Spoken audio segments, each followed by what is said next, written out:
sign is like, oh, it's draining pus. Yeah. So then there will be an abscess. So again, broader picture, just verifying osteitis. If you have clinical information, then it may be the difference. We may have a radiograph, I don't know, maybe overlapping the mental in a premolar, and asking if that's the mental or a verifying osteitis. If you have like if I put a question like this, I would say the tooth tested vital, the image is an incidental finding, which means everything's leaning towards being a mental foramen. Or I could say the tooth has necrotic, patient has pain, then that would be a part. So the question will guide you.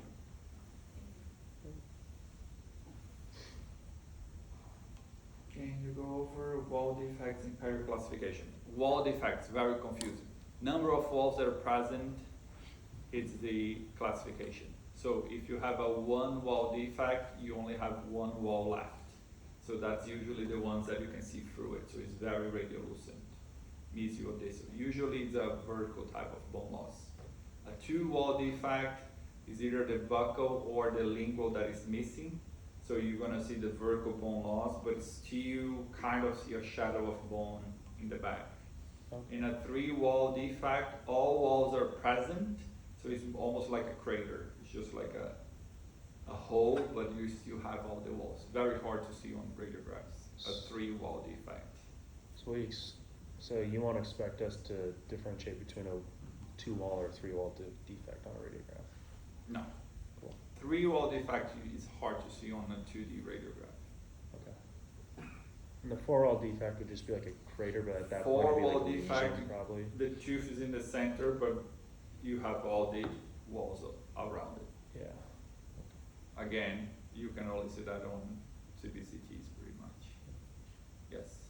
But for these things, we shouldn't necessarily use CBCTs to diagnose wall defects, correct? Or can we? You could, if you have. Is it big enough? If it's like a massive defect, okay. Yes. Which means it probably has no walls in there. Yes. Yeah, okay. Yeah, what's the preferred way? What's the preferred way? Yeah. To diagnose four wall defects as a clinical. Okay. Yeah. With a probe. Huh? With a probe, yes. But the other ones are bite wings because they're bone loss. Bite wings, you will not be able to see a four wall defect that well, because again, the buccal and the palatal are still, or the buccal and lingual are still present, so you're gonna see the bone level. So it's extremely hard to see it. For you to see perio defect, like wall defects, vertical bone loss, you need to have either the buccal and or the lingual / palatal walls missing, because then you can see the radiolucence. Otherwise, it will be very hard. Yes. Would a four-wall defect result from perioendo lesion? Four-wall defect. It can. It can. Yeah.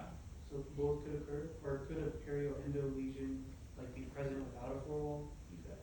It can. Okay. So the perioendo lesion is just when the bone loss goes all the way to the apex. It can be any of the defects can cause a endoperio lesion. So just bone loss towards the apex. Connecting to the apex, yes.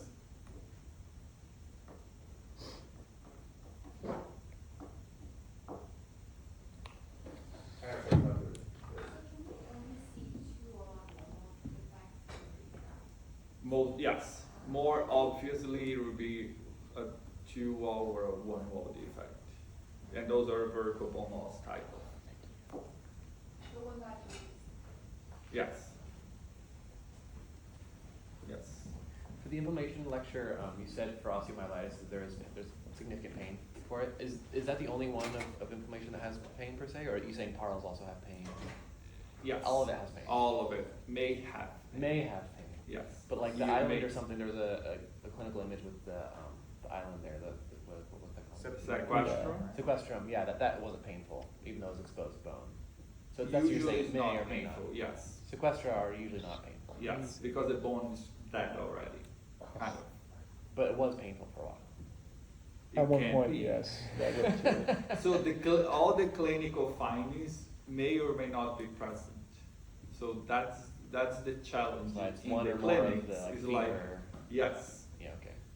Yeah. But then the medication. lesions, pathology will not read the textbook. So Right. they may or may not present what the textbook is saying. Right, Cool. okay. I love that. Yes, that's why it's Will you hard. present what the textbook says? Huh? Say, will you present what the textbook says? If it's in an exam, On exam, yes. yeah, okay. Exams, we usually try to keep The textbook with the style. standard, yes. Thank you. Is this tooth presenting toroodontism? Or is the baby tooth here? Yes, because this is the first primary molar. The roots are down here, yes. Because of the huge bulk chamber? Yes. Okay, yeah, I wasn't sure, but I knew for sure there There wasn't is, there is, dilaceration. Okay, All of okay. And for that one, you could tell that there was missing teeth as well because the primaries hadn't. Yes, correct. Okay. The second premolar is missing. And you could tell it was primary because it had long roots and a bifurcation, or It has It's hard to tell. shorter Or skinnier. enamel, shorter enamel. smaller crown, smaller roots, Okay, less radiopaque enamel. gotcha. There are several 'Cause factors. once you're getting into those like taurodontism and all those anomalies, it's, Yeah. okay. So that wasn't taurodontism. It was taurodontism It with is. also missing teeth, or Because, yeah, we don't see the second premolar Hypodontia. down there, so that's the hypodontia of the second premolar. Okay. So the right answer was, which one was it? Which one was it not then? Oh, was it not? Dilaceration? Was the Dilaceration. correct answer what it wasn't? I think It was not dilaceration, okay. Dilaceration is when the root's bending. Gotcha. Right. Yeah, okay, cool.